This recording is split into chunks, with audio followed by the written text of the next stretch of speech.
नमस्कार दोस्तों। भारत के संघीय ढांचे को लेकर के हमने पिछले वीडियो में चर्चा किया था और अब उसी चर्चा को इस वीडियो में थोड़ा सा आगे बढ़ाएंगे और देखेंगे कि डॉक्टर बी आर अम्बेडकर ने आगे क्या तर्क दिए। जब संविधान सभा की बहस चल रही थी और संघवाद पर चर्चा हो रही थी, तो जैसा कि मैंने पिछले वीडियो में बताया था कि संघवाद भारत का सबसे जटिल एवं विवादास्पद मुद्दा था और संघीय ढांचे के पीछे छिपे हुए उस खतरे को, जिसको बाबा साहब अम्बेडकर देख पा रहे थे, उस खतरे को संविधान सभा में बैठा हुआ अन्य कोई सदस्य नहीं देख पा रहा था। तो इससे पहले वाले वीडियो में जो हमने तर्क दिए थे डॉक्टर बी आर अम्बेडकर के द्वारा, अब इस वीडियो में और हम उसी चर्चा को आगे बढ़ाएंगे और देखेंगे कि आगे उन्होंने क्या तर्क दिए। उनका तर्क था कि वो राज्यों को बहुत ज्यादा ताकत देने के पक्ष में नहीं, क्योंकि वो मानते थे कि राज्यों को बहुत ज्यादा ताकत देने का मतलब है राज्यों के द्वारा अपनी मनमानी का प्रयोग करना। उन्होंने अमेरिका का उदाहरण देते हुए कहा कि जब अमेरिका आजाद हुआ और वहां पर संघीय ढांचे का गठन किया गया, तो वहां राज्यों को बहुत ज्यादा ताकत दे दी, जिसका राज्यों ने जमकर के दुरुपयोग किया और अपनी ताकत का मनमाना प्रयोग किया। वहां के दक्षिणी राज्यों ने उन अश्वेत लोगों को कभी आजाद नहीं होने दिया, उन्हें हमेशा अपना गुलाम बनाए रखा।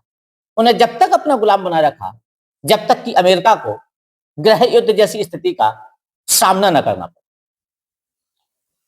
और अगर ऐसा ही भारत में हो जाता कि राज्यों को बहुत ज्यादा ताकत दे देते, तो भारत भी गृह युद्ध जैसी स्थिति में आ जाता। इसलिए वो भारत को गृह युद्ध जैसी स्थिति में आने से बचाना चाहते। उनका कहना था कि राज्यों को अगर हमने बहुत ज्यादा ताकत दे दी, तो मान लीजिए कि केंद्र ने कोई कानून बनाया, केंद्र ने कानून बनाया छुआछूत को खत्म करने का, लेकिन राज्य सरकार ने उसे अपने यहां लागू ही ना होने दिया। केंद्र ने कानून बनाया कि सभी को एक समान शिक्षा देंगे, लेकिन राज्य सरकार है उस कानून को अपने यहां लागू ही ना करने दी। तो ऐसी स्थिति में तो हमारा वो जो पूरा संघीय ढांचा है, ये भी कहीं ना कहीं बिखर करके टूट जाएगा।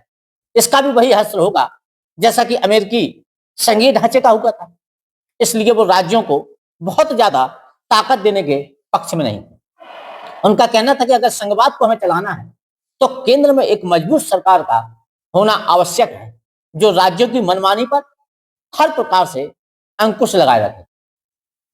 उन्होंने तर्क दिया कि दुनिया के उन मुल्कों में संघवाद तभी सफल हुआ है जब वहां के देशों ने अपने नागरिकों को एक समान नागरिक स्वतंत्रता प्रदान की। अमेरिका, ऑस्ट्रेलिया, कनाडा जैसे देशों में संघवाद तभी सफल हुआ है जब वहां उन्होंने अपने देश के लोगों को एक जैसा ट्रीटमेंट दिया। अमेरिका और ऑस्ट्रेलिया में तो सिर्फ भाषाई और नस्लीय विविधताएं थी, जबकि भारत में तो हजारों विविधताएं थी। अमेरिका को सिर्फ नस्ली और भाषाई विविधता के बावजूद गृह युद्ध का सामना करना पड़ा, जबकि भारतीय समाज तो हजारों जातियों में बटा हुआ था और जातियों के अंदर ऊंच नीच छुआछूत जैसी भावनाएं विद्यमान थी। ऐसी स्थिति में अगर हम राज्यों को बहुत ज्यादा ताकत दे देते, तो राज्य अपनी मनमानी करते। और राज्यों को बहुत ज्यादा ताकत देने का मतलब था एक प्रकार से कि वहां के स्थानीय जमींदार, स्थानीय सामंत, ठेकेदार या उस गुंडे को ताकत दे देना जो केंद्र सरकार द्वारा बनाए गए किसी कानून को अपने यहां लागू ही ना होने दें और वो अब वही अपने पुराने कानून वहां पर चलाए। और कानून वही सदियों पुराने थे, जो सभी प्रकार से सड़े गले धर्म, परंपरा और रूढ़ियों में जकड़े हुए थे। और एक कानून कहीं ना कहीं समाज को पूरी तरीके से जकड़ करके रखे हुए। और फिर से कहीं अगर राज्यों को हम बहुत ज्यादा ताकत दे देते, तो कहीं ऐसा ना होता कि यहाँ के जो दलित, पिछड़े, आदिवासी लोग थे, उनका भी हश्र वही अश्वेत जैसे लोगों का होता, जैसा अमेरिका में अश्वेतों का होगा।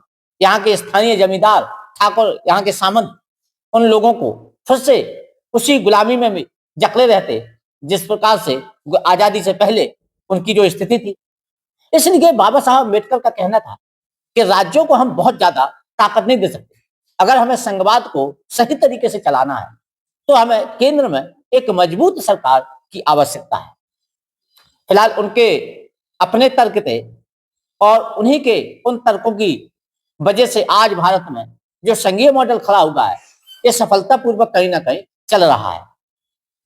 अब केंद्र को अगर बहुत ज्यादा ताकत दे दें तो कहीं ऐसा ना हो कि आगे चलकर के केंद्र भी अपनी ताकत का मनमाना प्रयोग करने लगे।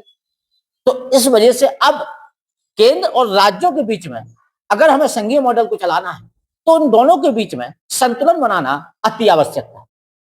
फिलहाल आगे के वीडियो में अब हम लोग देखेंगे कि केंद्र को कितनी पावर देनी चाहिए।